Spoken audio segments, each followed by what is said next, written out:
Hello, I'm Claire Jewitt, and this is the diary of an orange cat.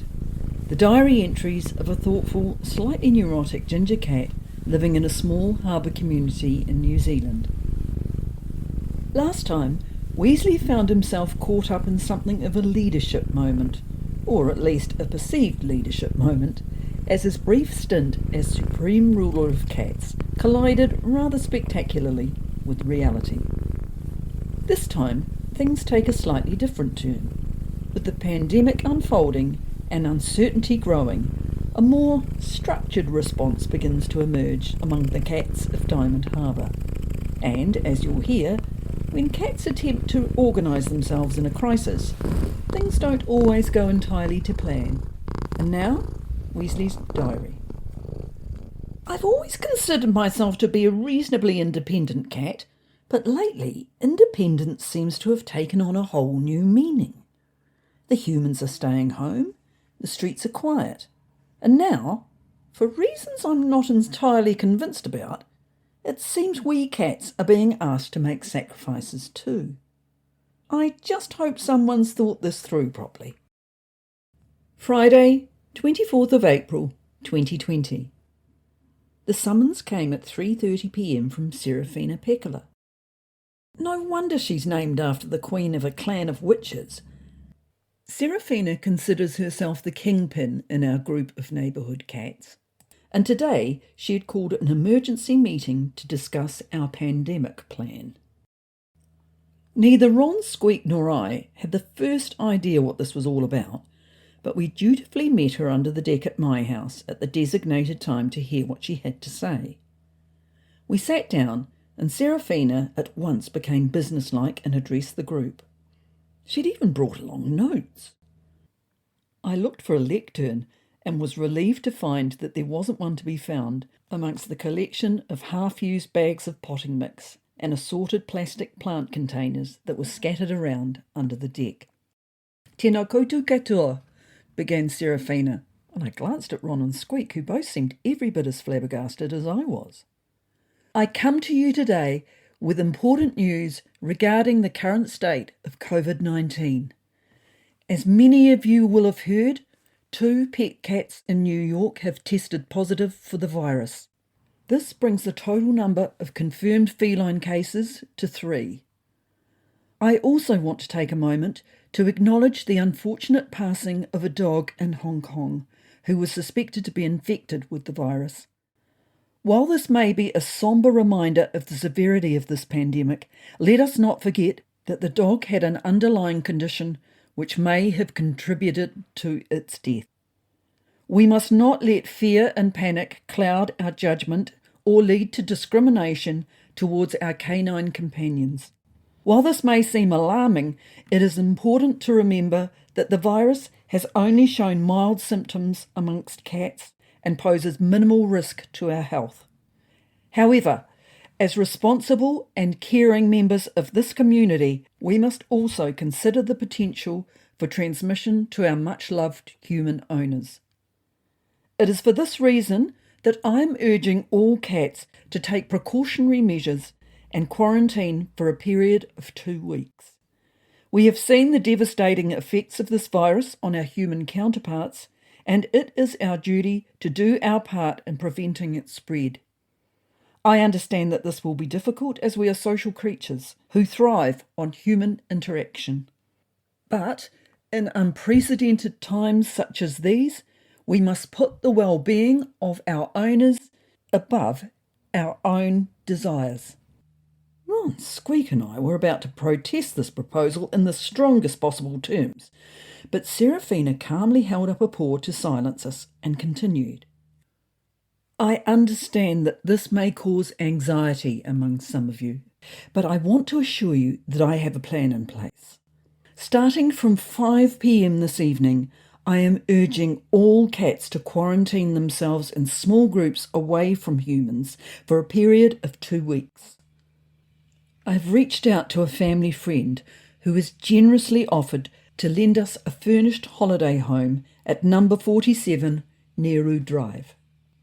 This will serve as our isolation flat for the next 2 weeks where we can safely stay away from humans and protect them from any potential transmission.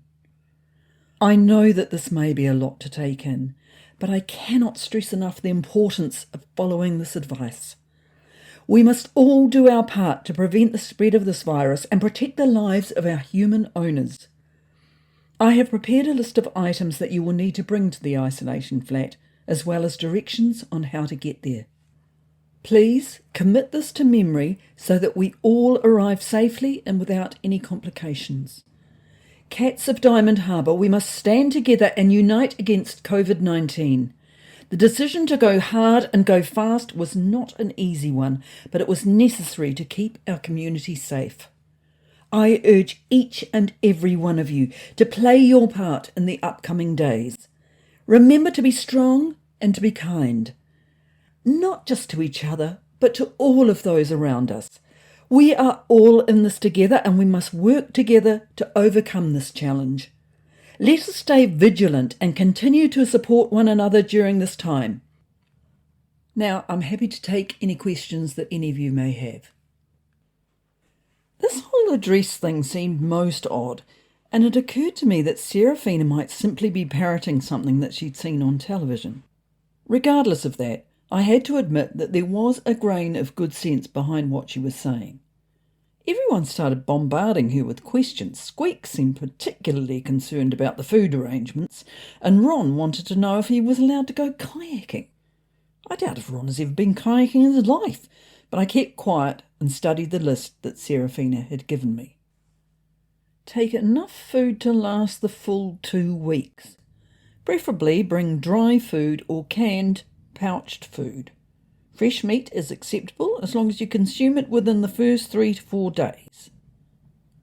Clean your paws thoroughly before entering the house and before preparing food. Bring filtered water, milk, or any special drinks that you usually have at home. There is a fridge at the isolation flat. Make sure to label all food and personal items with your name and check that the food has not exceeded the expiry date. Bring any toys and comforters from home and consider putting your favourite teddy in front of a window to indicate to cats passing by that we are all in this together. There are beds at the isolation flat. However, you can bring your own bed if this is where you usually sleep. It is not necessary to panic buy food or toilet paper. Why would we be wanting to buy toilet paper? Serafina had taken great care to print the address and directions to the isolation flat on the back of the list of items we would need to bring. I memorised this thoroughly. The last thing I wanted was to be the cat to get lost in the middle of a crisis. At 5 p.m, we all arrived at what we now referred to as the isolation flat. It was a nice little cottage, and I was comforted by the fact that it was situated quite close to my home. It had been hard leaving home, but it was probably best not to dwell too much on what I left behind. If anything, I should dwell on the fact that I'm saving lives and being a responsible pet. I was certain that I bought far too much stuff. The amount of food I bought wasn't excessive, but why on earth had I packed almost every toy I own? I hardly ever play with them, and I've never even slept on the cat bed that I bought. Squeak seems to have bought enough food to last him until the end of next year, and Ron looks as if he's planning to spend the next 2 weeks eating party mix and sniffing catnip. No danger of him stockpiling food. I thought of my own food, named and dated in the fridge. Ron was a notorious food thief, and he would need to be watched. Sunday, 26th of April, 2020.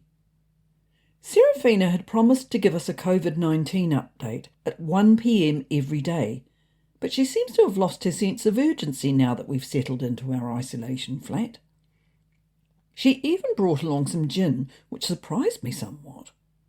Maybe it was because the gin came with a small bottle of hand sanitizer, which she insists that we all use before we enter the flat. Hardly necessary for a cat, I would have thought. Serafina refers to our isolation flat as our bubble, and we can't have contact with anyone outside of our bubble or allow them to enter the house. It's okay for our human owners to drop off food and supplies, but they need to leave these at the door and avoid contact with the cats in our bubble. All things considered, our first couple of bubble days went fairly smoothly, with the only minor niggles being what to watch on television. Squeak, for example, would want to watch music videos or reality cooking shows, while Serafina favoured news and current affairs programmes.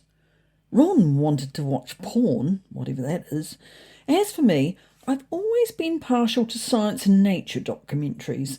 We opted for a roster system, but Ron's tendency to constantly chatter during our viewing sessions makes it difficult to fully enjoy the shows. When my turn arrived, I chose the Black Hole Apocalypse. So, you like apocalyptic black holes, do you? Ron's sly smirk and suggestive tone left me wondering if this was a euphemism for something I wasn't sure I wanted to know about. As everyone waited for me to answer this absurd question, I yearned for the comfort of home. I wanted to be snuggled up on Mummy's lap, watching David Attenborough, hearing his soothing voice tell us about the lives of the majestic lions of the Serengeti. Yesterday it was Serafina's turn, and of course we watched the news. The moment the Television One news music started up, Squeak leapt to his feet, ran to his room and came back with his brush. Evidently his owner brushes him every evening at 6 p.m. This made me feel so sorry for him that I nearly cried. I wanted to offer to brush him myself, but cats aren't particularly good at holding things like hairbrushes. Ron reckons it's because we don't have opposable thumbs. Serafina has some peculiar habits that I didn't know about before. She goes out every evening at the same time to do number twos, and after she's sanitised her paws, she stands on the doorstep and says, front, left, right, inside. Then she walks through the door using her paws in that exact order.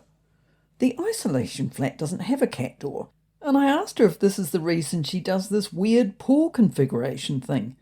But she said that she must do it to prevent her owner from getting COVID-19.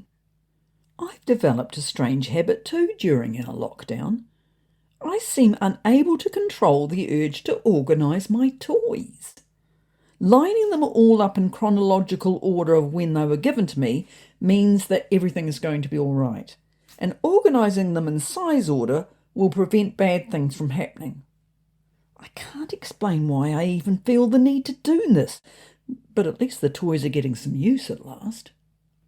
I guess all of us are displaying some sort of compulsive behaviour in the face of this crisis. Ron has developed the habit of continually washing his paws. I secretly suspect that he's trying to lick the alcohol from the hand sanitizer off his paws, although to be fair, he could be making a genuine effort to stop this virus from spreading.